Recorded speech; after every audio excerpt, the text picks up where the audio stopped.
जय हिंद दोस्तों, स्वागत है आपका एक बार फिर हमारे YouTube channel TRG tuition classes में। दोस्तों अपन ने जो पिछली वाली जो वीडियो थी उनमें अपन ने 9th जो यूनिट चल रही थी वो अपन ने कंप्लीट कर ली। आज अपन एक नई यूनिट स्टार्ट करने वाले हैं RBSE 10th बोर्ड से। यूनिट मैंने ऊपर लिखी हुई है, वर्त की परिधि और उसका क्षेत्रफल। काफी इजी यूनिट है, बहुत ही फोकट की यूनिट है, बोले तो अपन फोकट के नंबर है। इससे पहले अगर आपने हमारे चैनल को अब तक सब्सक्राइब नहीं किया है तो सब्सक्राइब कर दो और चैनल को लाइक शेयर सब्सक्राइब जो भी आपसे बनता है कर दो जल्दी से, जो भी आप कर सकते हैं। बाकी आज अपन इसको पढ़ेंगे, इसका जो बेसिक है वो अपन इस वीडियो में कंप्लीट करेंगे। एक दो एग्जांपल कंप्लीट करेंगे, जो होंगे जितना कुछ होगा वो अपन इस यूनिट में कंप्लीट करेंगे। उससे पहले आप नीचे जाइए और जो सब्सक्राइब लिखा आ रहा है रेड कलर में उसको दबा दीजिए, फिर जो घंटे वाला बटन आएगा उसके ऊपर क्लिक करके ऊपर ऑल नोटिफिकेशन पे क्लिक कर लीजिए, ताकि जब भी हमारी नई वीडियो आए तो आपको जो भी हमारी जो तरफ से नई चीजें मिलती हैं वो जल्दी से जल्दी आपको मिल जाए। ठीक है, यूनिट अपन स्टार्ट कर रहे हैं। पहला है वर्त की परिधि। सबसे पहला काम तो अपन को यही पता होना चाहिए कि वर्त क्या होता है। ठीक है, नॉर्मली अपन वर्त किसको बोलते हैं? एक सर्किल को, एक चक्कर को। अगर कोई पूछ ले कि इसकी परिभाषा बताइए तो वर्त की परिभाषा क्या होगी? इसकी परिभाषा क्या होगी कि एक बिंदु से निश्चित दूरी पर स्थित बिंदुओं का बिंदुपथ, एक बिंदु से निश्चित दूरी पर स्थित बिंदुओं का बिंदुपथ वृत्त कहलाता है। ठीक है, क्या कहलाता है? वृत्त कहलाता है। एक निश्चित बिंदु, एक बिंदु ये हो गया, इस बिंदु से निश्चित दूरी के ऊपर होते हैं ये सारे के सारे क्या होते हैं? बिंदु निश्चित दूरी के ऊपर, और इनका बिंदुपथ यानी कि जिस रास्ते पे ये होते हैं उस रास्ते को ही अपन क्या बोलते हैं? वृत्त बोलते हैं। क्या बोलते हैं? वृत्त बोलते हैं। ठीक है, तो याद रहेगा कि एक बिंदु से निश्चित दूरी पे स्थित बिंदुओं का बिंदुपथ एक वृत्त कहलाता है। ठीक है, फिर अपन बात करते हैं इसकी परिधि। ठीक है, तो परिधि क्या होगी भाई? है कि अब अपन ने एक वर्ताकार पहिया ले लिया ऐसे। ठीक है, एक वर्ताकार पहिया लिया, अपन ने इसको यहां से चलाना शुरू किया और ये एक चक्कर लगा गया पूरा। तो एक चक्कर में जो ये वर्ताकार जो पहिया है जितनी दूरी तय करेगा उस लंबाई को वर्त की परिधि बोलते हैं। या फिर जो वर्ताकार पहिया है इसकी जो बाहरी सतह होती है उसको अपन क्या बोलते हैं? परिधि बोलते हैं। वर्त की क्या बोलते हैं? परिधि बोलते हैं। ठीक है, फिर अपन अगर बात करें इसकी त्रिज्या तो फिर जो केंद्र बिंदु होता है इसको अपन डिनोट करते हैं C से, और केंद्र बिंदु से परिधि पर स्थित किसी बिंदु तक की दूरी क्या कहलाती है? त्रिज्या कहलाती है। तो वो हो जाएगा अपने पास में त्रिज्या। अगर बात करें अपन व्यास की तो परिधि पे स्थित दो बिंदुओं को मिलाने वाली वो रेखा जो कहां से गुजरे? केंद्र बिंदु से।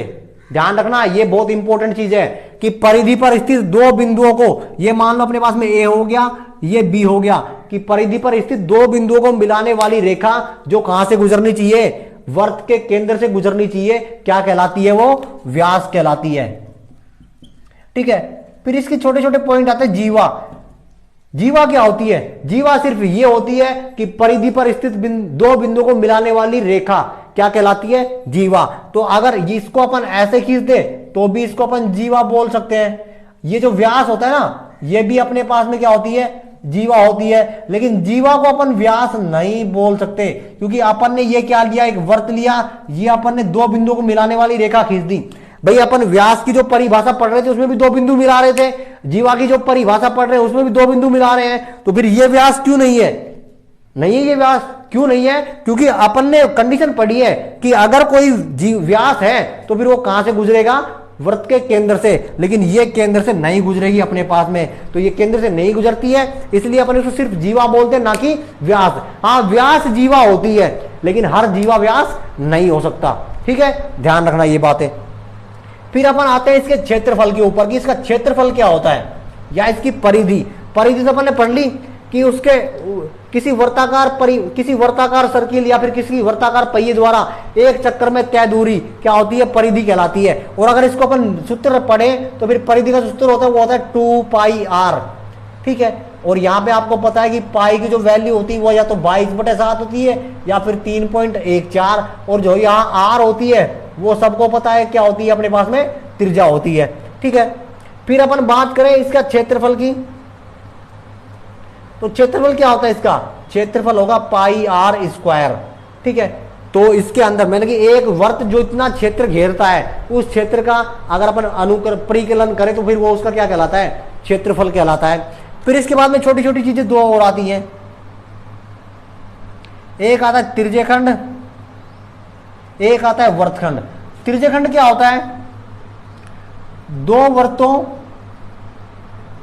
त्रिज्याओं, ये हो गया ओ के अंदर, ये हो गया ए और ये बी, इसको अपन बोलते हैं ए और बी को अपन बोलते हैं चाप। तो ये हो गई अपने पास में आर और ये भी क्या हो गई आर।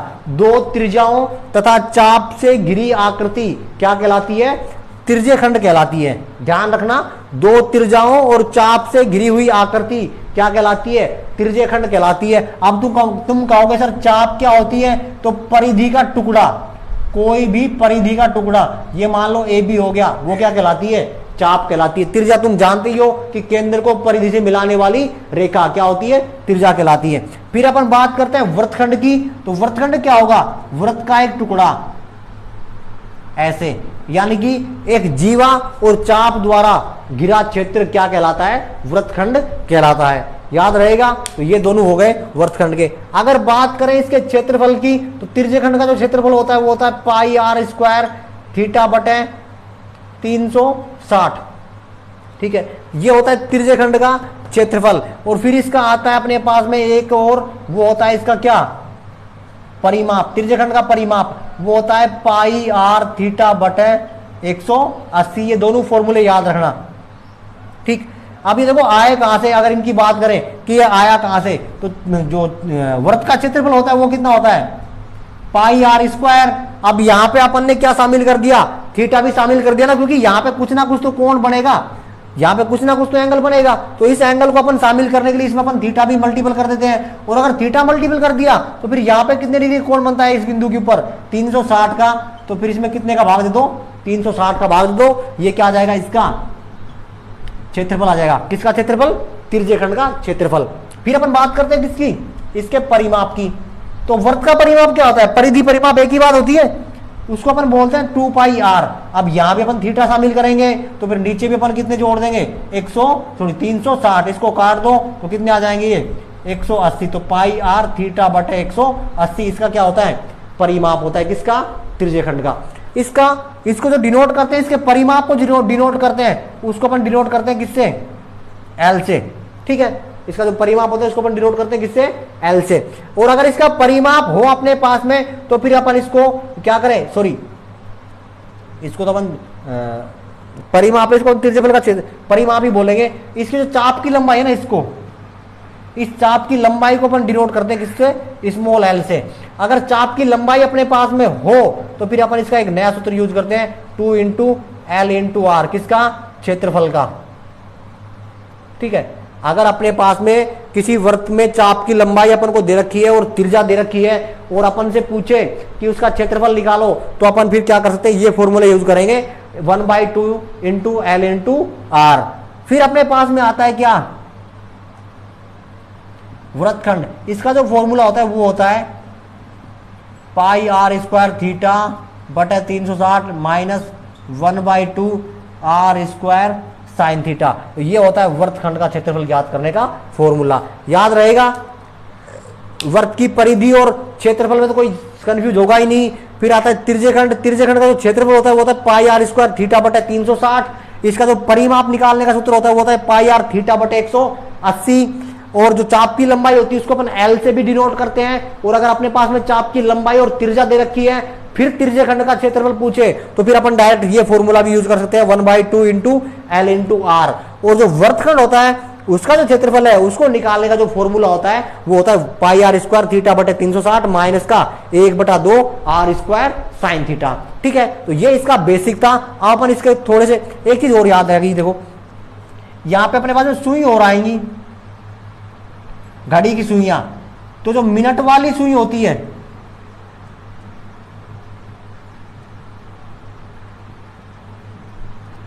वो तो 1 मिनट में बनाती है कितने डिग्री का कोण, 6 डिग्री का कोण। ध्यान रखना कि मिनट की जो सुई होती है घड़ी की वो बनाती है 1 मिनट में 6 डिग्री का कोण, और घंटे की जो सुई होती है वो बनाती है 1 मिनट में कितने डिग्री का, 1/2 डिग्री का कोण। ये दोनों चीजें भी बहुत जरूरी है याद रखना कि जो मिनट की सुई होती है वो 1 मिनट में 6 डिग्री का कोण बनाती है, और घंटे की जो सुई होती है वो 1 मिनट में कितने का बनाती है, कितने का, आधा डिग्री का। ठीक है, ये इसका बेसिक था। अब अपन इसके एग्जाम्पल करेंगे, ध्यान रखना।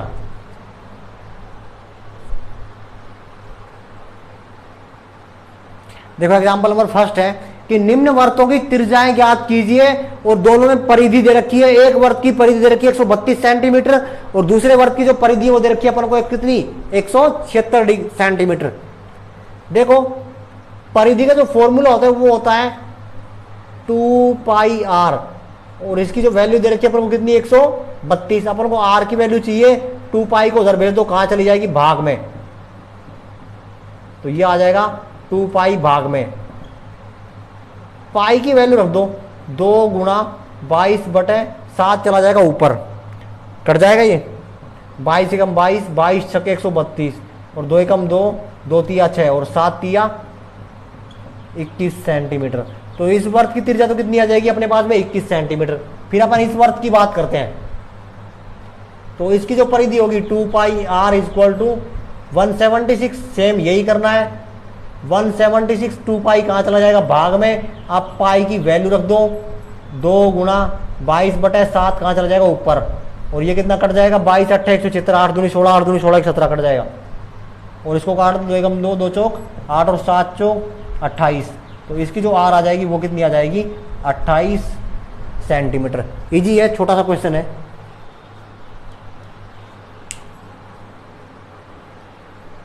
देखो एग्जाम्पल नंबर 2 और 3।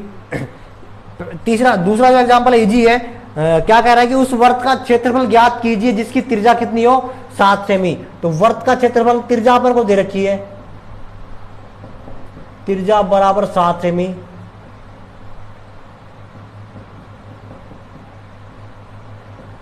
वर्त का क्षेत्रफल क्या होता है, पाई आर स्क्वायर।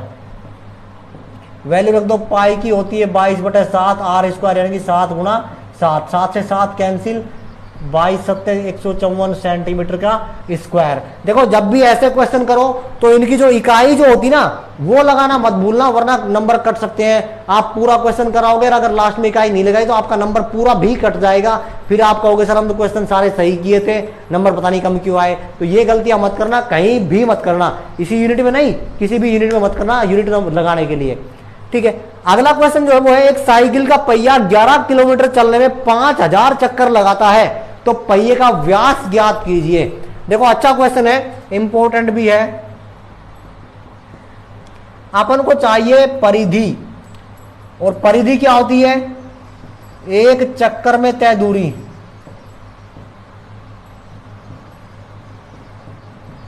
एक चक्कर में तय दूरी कैसे आएगी कि चली गई कुल दूरी ठीक है, और लगाए गए चक्कर।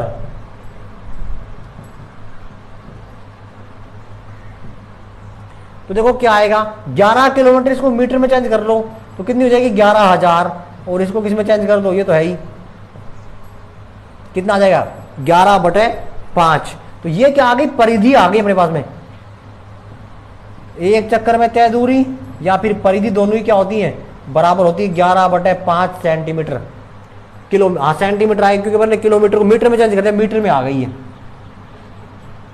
इसको सेंटीमीटर में चेंज कर लो तो किससे गुणा कर दो, 100 से और गुणा कर दो तो ये कट जाएगा, 20 पंजे 100 और 11 दूनी 22, 220। तो अब परिधि जो आ गई अपने पास में वो आ गई 220 सेंटीमीटर। अब अपन को क्या चाहिए, व्यास चाहिए। तो माना त्रिज्या बराबर आर है, तो परिधि का सूत्र क्या होता है, 2πr बराबर 220। तो आर क्या जाएगा 220/2π, सोल्व कर दो, r इक्वल टू 220/2 गुणा 22 और 7 कहाँ चल जाएगा ऊपर, 22 एकम 22, 22 एकम 22 10 और 2 एकम 2, 2 पंजे 10 और 7 पंजे 35।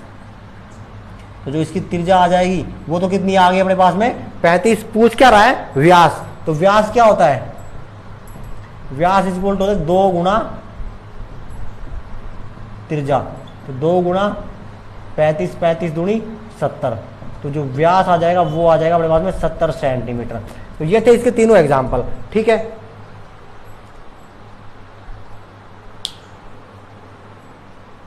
देखो भाई, इसके बेसिक में एक चीज रह गई अपने पास में कि अगर अपने पास में सकेंद्रीय वर्त हो, सकेंद्रीय का मतलब कि एक ही केंद्र उन वर्तों का,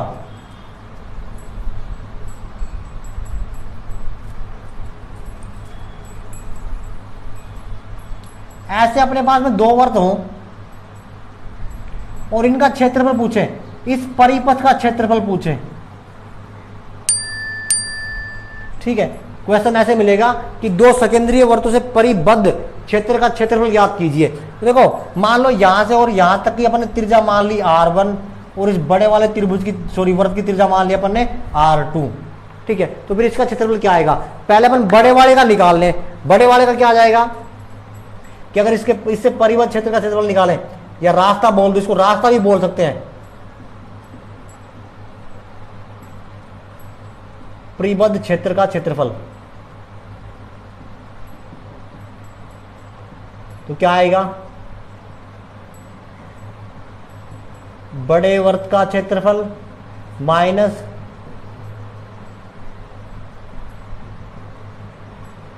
छोटे वर्त का क्षेत्रफल। बड़े वर्त का क्षेत्रफल क्या आएगा, पाई, बड़े वर्त की त्रिज्या कितनी है R2, इसका स्क्वायर माइनस छोटे वर्त का क्या है R1 है उसकी त्रिज्या, तो R1 का स्क्वायर। यहां से देखो कॉमन क्या आ रहा है, पाई कॉमन आ रहा है, इसको अपन लिखते हैं R2 का स्क्वायर माइनस R1 का स्क्वायर। इसको और खोलना चाहो तो ये और खुल जाएगा, R2 माइनस R1 और R2 प्लस R1। तो अगर अपन डायरेक्ट पूछे परिबद्ध क्षेत्र का क्षेत्रफल तो फिर अपन ये फॉर्मूला भी यूज कर सकते हैं, ठीक है। एक फिर आता है दीर्घ वर्तखंड का क्षेत्रफल।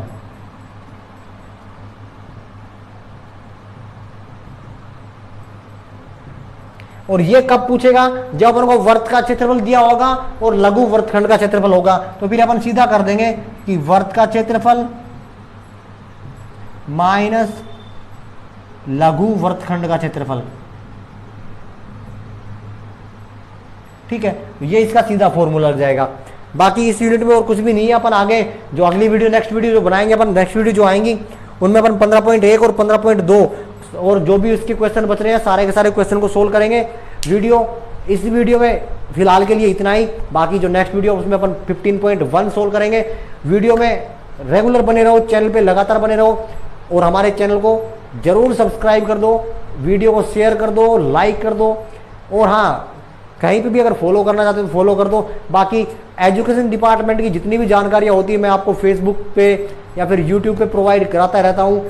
आप अगर हमसे जुड़ना चाहते हो तो मैंने फेसबुक और इंस्टा और ट्विटर दोनों ही और फेसबुक पेज चारों ही लिंक मैंने डिस्क्रिप्शन में दिए हुए हैं। तो आज की इस वीडियो के लिए इतना ही। आपके प्यार और आपके आभार और आपके साथ के लिए आपका बहुत बहुत शुक्रिया।